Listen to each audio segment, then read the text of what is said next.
Students, welcome to study 24।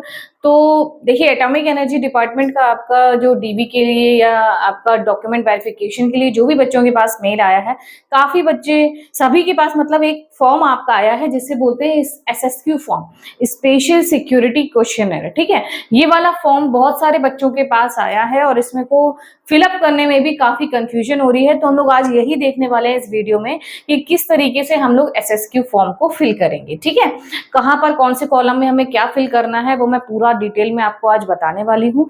तो पूरी video को एंड तक जरूर देखिएगा, काफी यूजफुल वीडियो रहने वाली है आपके लिए। जिन भी बच्चों को डाउट रह रहा है कि एसएसक्यू फॉर्म को कैसे फिल करना है या कौन से कॉलम में क्या फिल करना है, तो वो वीडियो जरूर देखें और एंड तक देखें, आपके डाउट्स क्लियर हो जाएंगे। तो सबसे पहले वीडियो को आप लोग शेयर भी कर देंगे ताकि और बच्चों तक भी इंफॉर्मेशन पहुंच जाए, और जो भी बच्चे नए हैं चैनल को सब्सक्राइब कर लीजिएगा। तो वीडियो को शुरू करने से पहले एक और इम्पोर्टेंट न्यूज मैं आपको देना चाहती हूँ कि भाई एसएससी सीएचएसएल की बच्चे जो भी प्रिपरेशन कर रहे हैं, चाहे एमटीएस के हो या सीएचएसएल के हो, एमटीएस के जो बच्चे हैं भाई आगे आपको जाना है, एमटीएस पे ही नहीं रुकना है, सीएचएसएल की प्रिपरेशन करिए। और सीएचएसएल की प्रिपरेशन करने के साथ साथ आपको प्रैक्टिस सेट्स भी जरूर करने चाहिए, जिससे आपको पता लगे कि किस तरीके से आपकी तैयारी चल रही है, कितना आप पानी में है। ठीक है, ये पता होना चाहिए। तो ये की प्रैक्टिस सेट है, साइड में मैं पिक भी लगा दे रही हूँ और इसकी लिंक भी मैं डिस्क्रिप्शन बॉक्स में मेंशन कर दूंगी, आप लोग देख लीजिएगा। ठीक है, और ये आपका प्रैक्टिस सेट है बढ़िया सा, 15 आपके प्रैक्टिस सेट हैं, 8 सॉल्व पेपर्स हैं। तो प्रैक्टिस सेट मैंने देखे हैं, बढ़िया हैं आपके, तो ये आप जरूर लगाइएगा। जो भी सीएचएसएल वाले कैंडिडेट्स हमारे प्रिपरेशन कर रहे हैं उनके लिए बहुत ही बढ़िया आपका ये प्रैक्टिस सेट होने वाला है। इसको बाय करने के लिए आप लिंक मैंने डिस्क्रिप्शन बॉक्स में मेंशन कर दी है, आप लोग वहां से देख सकते हैं, परचेज कर सकते हैं। ठीक है, बढ़िया सा है प्रैक्टिस सेट, और आपको जरूर प्रैक्टिस सेट लगाने चाहिए। अगर आप जिस भी एग्जाम की प्रिपरेशन कर रहे हैं उसके प्रैक्टिस सेट, सॉल्व पेपर्स जरूर करने चाहिए। इससे आपको पता होता है कि कैसे टाइप के क्वेश्चंस आपके आ रहे हैं। ठीक है, तो चलिए साइड में मैं लगाती रह रही हूँ आपके पॉइंट्स, और यहाँ पर मैं बताती जाऊंगी आपको कि क्या क्या आपको फिल करना है। ठीक तो ये है आपका स्पेशल सिक्योरिटी क्वेश्चनर। ठीक है, ये क्या है, आपका स्पेशल सिक्योरिटी क्वेश्चनर है। सबसे पहले आपका यहाँ पर क्या आ रहा है, देखिए नेम आ रहा है। ठीक है, नेम आ रहा है। नेम में हम लोग क्या कर देंगे, नेम में आपको अपना नाम लिखना है। सिंपली नेम में आप अपना नाम लिखेंगे। रैंक और सर्विस को आप अभी यहाँ पर छोड़ देंगे, रैंक सर्विस नंबर इसको आप अभी फिलअप मत करिए। इन पेरेंट डिपार्टमेंट, इसमें जो भी आपका डिपार्टमेंट है आप वो लिखेंगे, इनको छोड़ दीजिए। फिर ऑफिस में complete official address of parent department, तो जो भी आपका फुल डिपार्टमेंट का एड्रेस है, कौन सा स्टेट है, ये सब वो आप मेंशन करेंगे यहाँ पर। ठीक है, आई होप यहाँ तक आपको समझ में आ गया होगा, बेसिक सा है। ठीक है, फिर आपका एम्प्लॉय शुड, देखिए जो कुछ आपके पॉइंट्स दे रखे हैं, ensure that the information required against each heading is fully and correctly given. बिल्कुल सही आपकी इंफॉर्मेशन होनी चाहिए जो भी आप एसएसक्यू फॉर्म में फिल करेंगे। तो ये फॉर्म किसके लिए, री-वेरीफाई करने के लिए। नॉर्मल आपका एक अटेस्टेशन फॉर्म होता है, वो भी उन लोगों ने भेजा है, एसएसक्यू फॉर्म भी भेजा है री-वेरीफाई करने के लिए। तो सही से सारी डिटेल्स आप लोगों को फिल करनी है। फिर है, if it comes to the notice any time subsequently that false information has been furnished, कि आपके द्वारा अगर कोई भी फॉल्स इंफॉर्मेशन दी गई है एसएसक्यू फॉर्म में, तो आपकी जॉब को क्या कर दिया जाएगा, टर्मिनेट कर दिया जाएगा। ठीक है, तो ये आपके इंपॉर्टेंट पॉइंट जो आपको ध्यान रखने हैं कि भाई सही इंफॉर्मेशन आपको सारी फिल करनी है। अब फिर आपका यहाँ पर क्या दे रखा है, थर्ड पॉइंट में name in full, first name, middle name, last name. Name in full में आपका नेम, पूरा नाम लिखेंगे। ठीक है, पूरा नाम अपना लिखेंगे। कि फर्स्ट नेम फिर क्या होता है, जैसे कि मैं अपना नेम बताती हूँ आपको, जैसे कि मेरा नाम क्या है, सौम्या सक्सेना। ठीक है, ये मेरा नाम है तो ये फर्स्ट नेम हो गया, ये मेरा लास्ट नेम है। बीच में कोई मेरा मिडिल नेम नहीं है, जैसे लोगों को क्या होता है कुमार या कुमारी बीच में लगा होता है ना, तो वो मिडिल नेम आपका हो गया। फुल नेम में फुल नेम लिखना है, फिर फर्स्ट नेम में फर्स्ट नेम, मिडिल नेम में मिडिल नेम, और लास्ट नेम में आप मतलब सर नेम लिखे ना आपको। ठीक है, फिर एलियासेस का मतलब होता है कि कोई आपका जैसे उर्फ करके नहीं होता, उर्फ इनको ये बोला जाता है, कभी आपने कुछ चेंज किया हो, दो नाम आपके चल रहे हो तो उस टाइप से आप लिखेंगे। आपका अगर उसमें चेंज कराया गया हो तो वो आप लिखेंगे। ठीक है, तो name at birth if different and any other name, surname use, कोई भी आपका नाम जो आपके इन नेम से अलग हो वो आप यहाँ पर मेंशन करेंगे, जो डॉक्यूमेंट्स में आपके दिया गया हो या आपने कभी कोई नाम अपना चेंज करवाया हो तो। ठीक है, फोर्थ वाले पॉइंट में आपका दे रखा है प्रेजेंट एड्रेस। भाई आप अभी प्रेजेंट आपका एड्रेस क्या है, जहां पर आप अभी रह रहे हैं उसका हाउस नंबर लिखना है, स्ट्रीट लोकेलिटी लिखना है, टाउन क्या है, विलेज क्या है, पुलिस स्टेशन वहां पर कौन सा लगता है, पोस्ट ऑफिस कौन सी लगती है, डिस्ट्रिक्ट और स्टेट। सेम ऐसे ही परमानेंट एड्रेस, भाई एक स्थायी पता होता है कि ये मेरा परमानेंट है, बाकी मेरा कभी मैं यहाँ रहता हूँ कभी वहां। तो प्रेजेंट एड्रेस में जो वहां पर आप अभी रह रहे हैं, और परमानेंट एड्रेस एक स्थायी पता जो आपका है परमानेंट, वहां पर आप परमानेंट की सारी चीजें यहाँ पर फिल करेंगे। ठीक। If originally a resident of a country other than India, अगर आप इंडिया के बाहर के रेजिडेंट हैं तो आप एड्रेस करेंगे फॉरेन कंट्री का। नहीं तो देखिए जो भी कॉलम आप के लिए सूटेबल नहीं है या आपको नहीं वो कर रहे हैं, ठीक है, अब फॉरेन में आप नहीं रहते तो यहाँ पर आप क्या करेंगे, एनए। एनए मतलब क्या होता है, नॉट एप्लीकेबल, कि भाई ये एप्लीकेबल नहीं है ऑप्शन मेरे लिए। तो फॉरेन में ये सारे हैं तो इसमें आप क्या कर देंगे, not applicable. Date of entry to India, ये सभी आपके क्या हो जाएंगे, नॉट एप्लीकेबल हो जाएगा। ठीक है। फिफ्थ वाला पॉइंट देखते हैं। और आपका क्या है, हाँ, mobile number used in last 1 year. कौन सा मोबाइल नंबर आप लोगों ने लास्ट 1 ईयर में यूज करा है, वो मोबाइल नंबर आपको लिखना है। ईमेल आईडी आपको अपनी मेंशन करनी है 6th पॉइंट में। 7th में registration number of personal vehicle being used by the subject और बैंक अकाउंट, कि भाई कोई आपका व्हीकल है जो आपके नाम पर हो, ठीक है, यूज्ड बाय द सब्जेक्ट यानी कि आपके नाम पर कोई है, तो वो आपको उसका रजिस्ट्रेशन नंबर लिखना है जो भी व्हीकल होगा आपके नाम पे। फिर बैंक अकाउंट नंबर आपको अपना यहाँ पर मेंशन करना है। पैन नंबर 9th वाले में। 10th वाले में पासपोर्ट नंबर अगर आपके पास है तो। 11th वाले में date of birth, place of birth, कहाँ पर आपका जन्म हुआ था, डिस्ट्रिक्ट, कंट्री, स्टेट वही। 12th वाले में नेशनैलिटी है, फिर रिलीजन है। फिर 13th वाले में particulars of places with period of residence where you have resided for more than 1 year at a time during the preceding 3 years, यानी कि लास्ट के 3 ईयर्स में, ठीक है, लास्ट के 3 ईयर्स में अगर आप कहीं पर भी रुके हैं तो वो मेंशन आपको करना है। तो अगर लास्ट के 3 ईयर्स में आपने, जैसे होता नहीं कि 1 साल मैंने यहाँ रह के पढ़ाई करी है, 1 साल में यहाँ गया, तो वो सारी चीजें आपको सारे एड्रेस यहाँ पर फिल करने हैं। और आप अगर एक ही जगह पर रह रहे हैं तो सिर्फ वही एड्रेस आपको यहाँ पर फिल करना है। ठीक है। फ्रॉम और टू लिख देंगे, वही पुलिस स्टेशन, सारी चीजें जो भी वहां की होंगी वहां पे।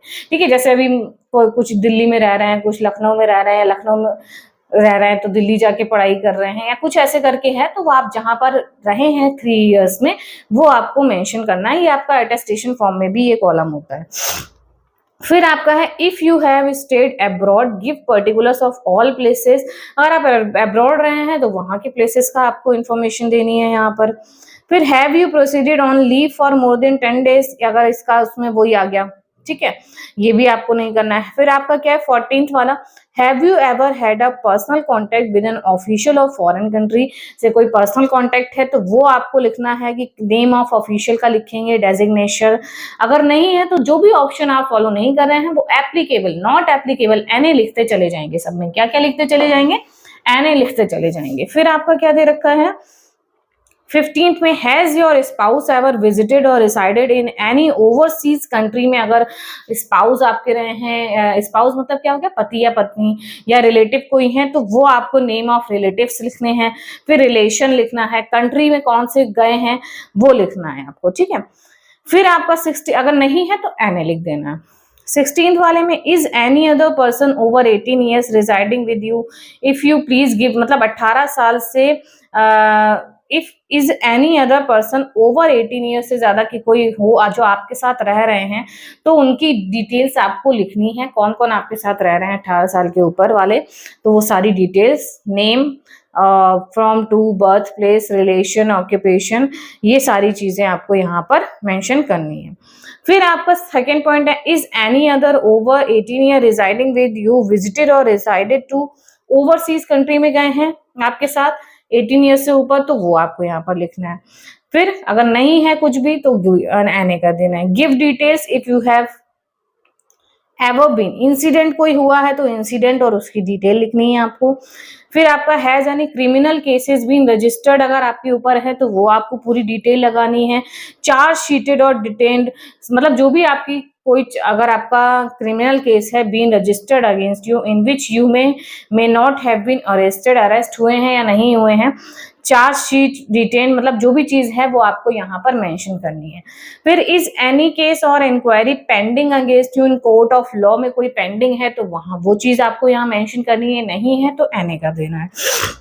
Have you ever been a prisoner of war or held in enemy country for any duration, तो यहाँ पर आपको बताना है। Are you an arms licence holder, arm licence holder हैं आप या नहीं है, तो ये बताना है। फिर हैव यू और योर वाइफ एनी डेट्स और आउटस्टैंडिंग लोन्स, अगर आपके ऊपर हैं, आपके ऊपर या आपकी वाइफ के ऊपर, ठीक है, तो वो आपको यहाँ पर सारी डिटेल देनी है। देखिए वही सारी आपके बारे में एक एक छोटी से छोटी चीज इन्हें जाननी है। सिंपली नहीं हो रहा है तो एनए, और अगर आप उसमें आ रहे हैं तो वो पूरी डिटेल्स आपको देनी है।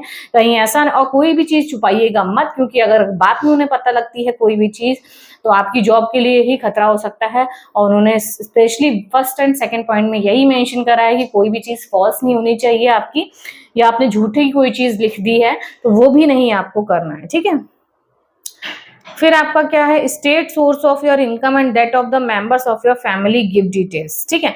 जो मेंबर्स हैं उनका क्या सोर्स है इनकम का, वो आपको लिखना है। पर्टिकुलर्स ऑफ क्लोज रिलेटिव्स, यानी कि मदर फादर ब्रदर सिस्टर, ये जो है आपके क्लोज रिलेटिव्स हो गए, ये सब देखिए क्या लिखा है। रिलेशन है, रिलेशन क्या है उनसे आपका। फिर name, nationality, place, country, date of birth, present उनका postal address, permanent home address, occupation क्या है। तो जो भी आपके क्लोज रिलेटिव्स हैं, यानी कि मम्मी पापा भाई बहन, इनका सारा डिटेल्स आपको यहाँ पर देनी। कितने सारे कॉलम्स आपके देखिए यहाँ पर दे रखे हैं, ठीक है, सब आपको यहाँ पर मेंशन करना है कौन कौन से आपके।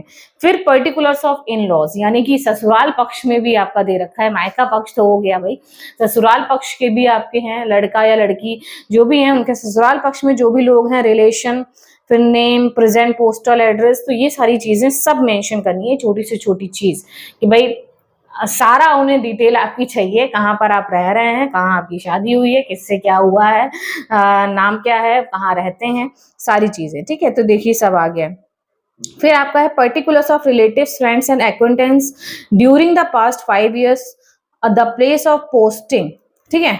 क्या बताना है यहाँ पर, particulars of relatives, friends and acquaintance during the past 5 years, the place of posting, जहां पर आपका हो रही है वहां पर आपके अगर कोई फ्रेंड्स हैं, रिलेटिव्स हैं 5 years में, तो वो आपको यहाँ पर मेंशन करना है, कहाँ पर रह रहे हैं, एड्रेस क्या है, नाम क्या है। फिर आपका 26 है particulars of relatives, Indian and non Indian, working in foreign mission या फॉरेन ऑर्गेनाइजेशन में है, कोई काम कर रहे हैं, तो वो आपको यहाँ पर नेम और उनकी नेशनैलिटी, क्या ऑक्यूपेशन है, वो आपको मेंशन करना है, ठीक है। ज्यादातर ऑप्शंस ऐसे हैं जिनमें आप एनए करेंगे, सिंपली जो आपको ये टफ लग रहे हैं उनको में आप एनए करेंगे, क्योंकि फॉरेन में कोई काम कर रहा है या नहीं कर रहा है, कर रहा है तो बिल्कुल आप लिखेंगे, नहीं कर रहा है तो बहुत ज्यादा ऐसा देखिए टफ नहीं है फॉर्म आपका, ठीक है, बिल्कुल सही फॉर्म है, एक एक चीज आपकी मांगी गई है। और ज्यादातर ऑप्शंस क्या होते हैं आपके, एनए वाले ही मुझे लग रहे हैं कि बच्चे ज्यादातर ऐसे मोस्टली होंगे जो एनए करेंगे इन सारे ऑप्शंस में। फिर आपका क्या है, do you have any relatives या चिल्ड्रन को भी इंक्लूड करके लिविंग ओवरसीज पर हैं, वहां रह रहे हैं ओवरसीज में, तो उनका नेम लिखना है, पेरेंटेज क्या है, अगर कोई बच्चा आपका ओवरसीज में वहां है, बाहर है, ठीक है, तो रिलेशनशिप लिखना है, या आपका जो भी रिलेटिव है तो उनकी बात पूरी लिखनी है, मतलब सारी डिटेल्स सब कुछ मेंशन करना है। फिर 27 वाले में have you been a member of any cultural or social organisation which is associated with or assisted by foreign mission organisation के थ्रू, कोई कल्चर ऑर्गेनाइजेशन, कल्चरल या सोशल ऑर्गेनाइजेशन है जिसके आप मेंबर हैं, तो वो आपको यहाँ मेंशन करना है। Are you aware whether any of your relatives mention in column 24 A and 25 has been a member of, कि ये जो आपने रिलेशन सारे मेंशन कर रहे हैं, इन लॉज और क्लोज रिलेटिव्स, ये सारे लोग, तो इनमें से अगर कोई इस ऑर्गेनाइजेशन के में हो जो फॉरेन से हो, फॉरेन ऑर्गेनाइजेशन के थ्रू हो, तो वो आपको लिखना है। Are you or have been a member of any club, society, other such bodies, ठीक है, किसी क्लब या सोसाइटी के मेंबर हैं तो वो आपको मेंशन करना है। फिर आपका क्या दे रखा है, नेम ऑफ ऑर्गेनाइजेशन, अगर आप उसमें हैं तो नेम ऑफ ऑर्गेनाइजेशन लिखेंगे। ऑफिस बियर्स, वही आप सारी चीजें फिर उसकी लिखेंगे अगर आप उस क्लब या सोसाइटी के हैं तो, ठीक है। ये सारे ऑप्शंस आपको दे रखे हैं, रिलेटिव्स के आप हैं या कोई क्लोज रिलेटिव आपका है, फिर आपका क्या दे रखा है, हैव यू 28th वाले में, have you ever been a member worker of any political party के आप कोई मेंबर हैं तो वो मेंशन करिए। Are you aware if any of your relative, अगर आपके कोई मेंबर हैं जिनका जिक्र आपने 24 25 में मेंशन जिन रिलेटिव्स को कर रखा है उनमें से, तो वो मेंशन करेंगे। फिर उस रिलेटिव का नेम, क्या रिलेशन है आपके साथ, पॉलिटिकल कौन सी पार्टी है, ऑर्गेनाइजेशन है, वो मेंशन करेंगे सारी चीजें। फिर आपका 29th आ गया, has any member of your family and other relatives mention at column 24 A ever been, उनके साथ कोई इंसिडेंट हुआ है या तो उस इंसिडेंट की डिटेल लिखनी है। इज एनी केस और inquiry pending against any family member, क्या कोई ऐसी केस चल रहा है या पेंडिंग है आपके फैमिली मेंबर के ऊपर, तो वो मेंशन करना है। Has any of your family member mention 24 ए में, तो एनिमी कंट्री में कोई वॉर के बीन प्रिजनर रहे हैं, किसी वॉर में कैदी रहे हैं, तो वो आपको यहाँ पर मेंशन करना है। नहीं है तो एने, ठीक है। आई हैव रेड, फिर आपका वही आ गया, सारी चीजें 31st कॉलम आपके हैं, समझिए मेन उसके अंदर कितनी चीजें आपको फिल करनी है। फिर आपका है 32nd में, I have read and understood the provision of para 1 and 2, ठीक है। फिर आपका लिखना है I certify that the foregoing information, मतलब वही सारी चीजें जो मैंने फिल करी हैं सब कुछ करेक्ट है। फिर आप अपना प्लेस लिखेंगे, डेट लिखेंगे और सिग्नेचर ऑफ द कैंडिडेट कर देंगे और फटाफट से इसको निकलवा कर, और सबसे पहले तो इसको आपको ऑनलाइन भी फिल करना होगा, फिर आपको निकलवा कर इनको भेजना है, सेंड करना है स्पीड पोस्ट के थ्रू। तो ये पूरा आपका SSQ फॉर्म था, ज्यादा घबराने वाली बात नहीं है। बहुत से कॉलम्स ऐसे हैं जो आपके मतलब के नहीं है, ठीक है। और बहुत से कम ही ऐसे बच्चे होंगे जो कोई फॉरेन में है या उनके कोई रिलेटिव्स हैं फॉरेन में या ओवरसीज में, या आपका पॉलिटिकल पार्टी में तो वहाँ हो सकता है, लेकिन ऐसे फॉरेन वाले जो काफी ज्यादा सारे ऑप्शंस हैं वो आपका काफी बच्चों के कम हो जाएंगे, सब तो ज्यादातर बच्चे एनए कर देंगे। तो ये है आपका पूरा SSQ फॉर्म। अभी भी आपका कोई डाउट हो तो आप मुझे जरूर कांटेक्ट करिएगा, नंबर आपके पास है, स्क्रीन पर आ रहा होगा, इस पर आप मैसेज कर सकते हैं, कॉल भी कर सकते हैं। तो इसी तरीके की वीडियोस आपको मिलती रहेंगी इस चैनल पर, तो वीडियो को लाइक शेयर, चैनल को सब्सक्राइब करिएगा। और मैं साथ में अकाउंटेंट भी हूँ, आपको पता है, तो ITR PF GST लोन और भी काफ़ी सारे जो आपके वर्क्स होते हैं, MSME है, तो जो भी वर्क है इन सभी के लिए आप कॉन्टेक्ट कर सकते हैं मुझे इस नंबर पर। तो मिलते हैं फिर नेक्स्ट वीडियो में, और तब तक आप लोग जो भी अपडेट रहती है मुझे ज़रूर इन्फॉर्म करिएगा, जिससे मैं और बच्चों को इन्फॉर्म कर पाऊँ वीडियो के थ्रू। और CHSL का जो मैंने प्रैक्टिस सेट बताया है उसको ज़रूर बाय करिएगा, बहुत ही अच्छा प्रैक्टिस सेट है, आप लोग अच्छे से प्रिपरेशन करिए उससे। सॉल्व पेपर्स भी हैं, अनसॉल्व भी हैं, तो आपको पता लगेगा आप कितने पानी में हैं, ठीक है। तो मिलते हैं फिर नेक्स्ट वीडियो में, थैंक यू।